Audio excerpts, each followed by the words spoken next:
want to introduce conjunctions.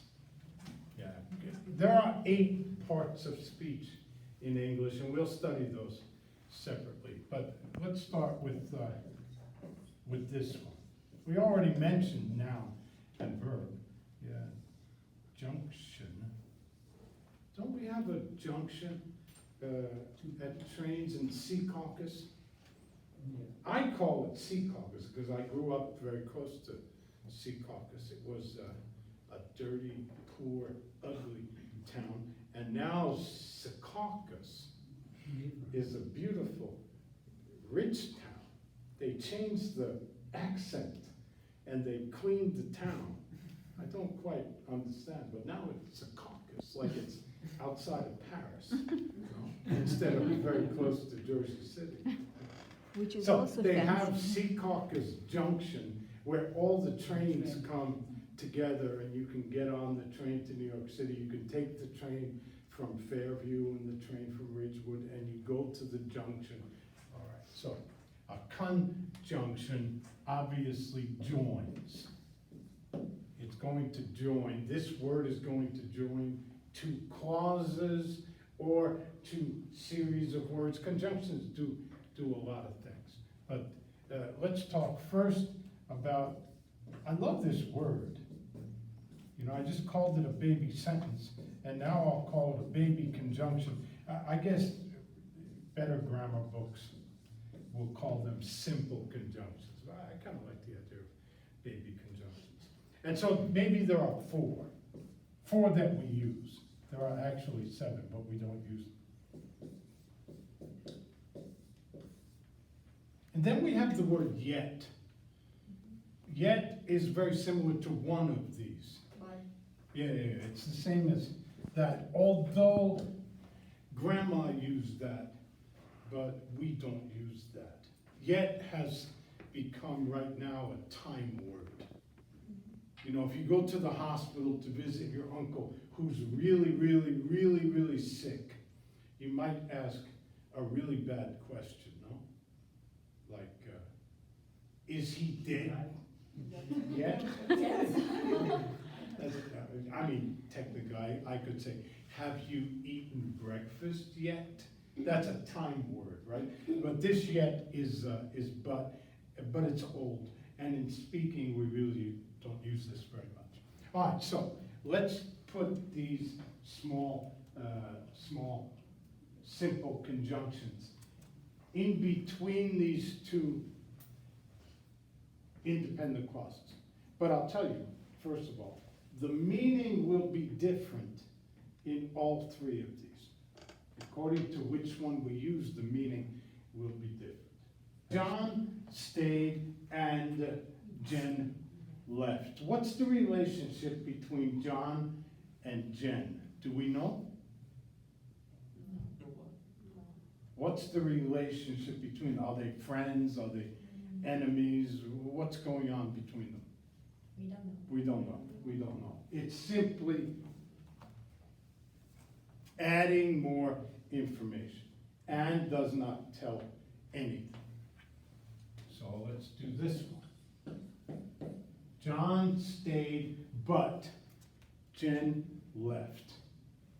So now, what's the relationship between John and Jen? I think we know now. Negative and positive sentence? Opposite one sentence? Yeah, what do you say? Maybe they know each other. They know each other. Do they like each other? I don't know. No, maybe. Maybe they are targeting. Wait. Let's think about this. Let's think about this. Well, wait. Let's do this one. And then we'll go back. John stayed, so Jen left. Now what's the relationship? Definitely. No relationship. No, they hate each other. Or at least Jen does not like John. John is there, so I'm leaving. I really can't stand you, and so I'm leaving. If you stay, I will go, because I hate you, you know? The relationship. You have to understand the relationship that these 3 send us in a direction. And adds information. And, but, what's but? They know each other, you say. Yeah, so but would be, in a sense, a contrast. And thus, if it's a contrast, thus but will introduce a surprise. John stayed, but you expect Jen to cry or something like that, but she hates him, so left. And so introduces what? Yeah, and thus a result. A result. Yeah. John stayed, so Jen left. Because John stayed, Jen left because Jen doesn't like John. Okay. Yeah. Yet is the same thing as but, so you could say John stayed yet Jen left. John stayed yet. Here, I'll give you another one, and you can fool around, and we'll see what's going on.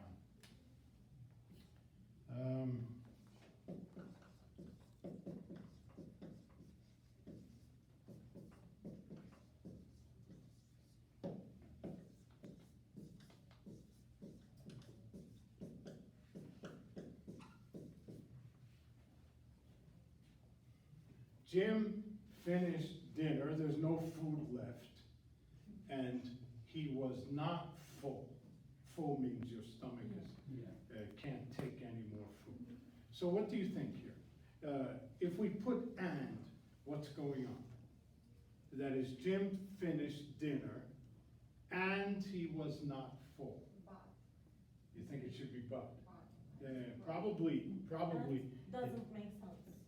Probably it should be, but why? Why should it be but? Contrast. Yeah, it sounds like a contrast. Sounds, in fact, where is it? Like a surprise. Yeah. You know, he finished the whole dinner, but he's such a pig. He's such a big eater. He's such a big eater. I was on the elevator with a woman, had a baby, and the baby was huge, gigantic baby. And it was and new mothers always do the same thing. I know because I have a granddaughter just born, and the new mother said, "Oh, this baby is gigantic. He's in the 98th percentile," and that means 98% of the babies in America are smaller than this giant. And so I looked and I said, wow, me too. And she was not so happy with that. Jim finished dinner, but, I think it's a but. You could say so if he's really, really a good eater and everybody knows, and just tells me more information. So the relationship in these conjunctions. Now, one last point.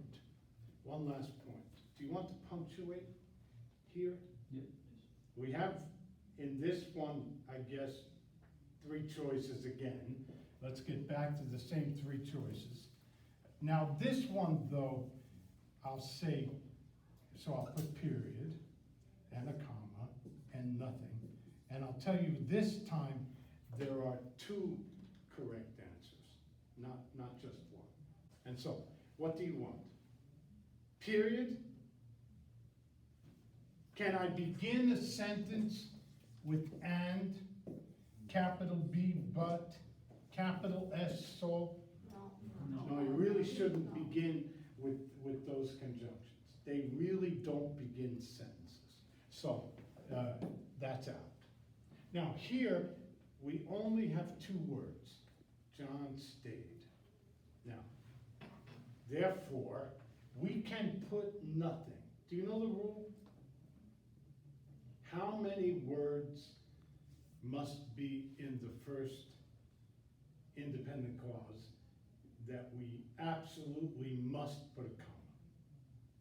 3. Mm-hmm. Well, technically, it's called the 5-word rule. And that is, if there are 5 words, you must put a comma. If it's 2 or 3 or 4, it's optional. That is, you can put it or you can leave it out. So technically, nothing is okay and comma is okay.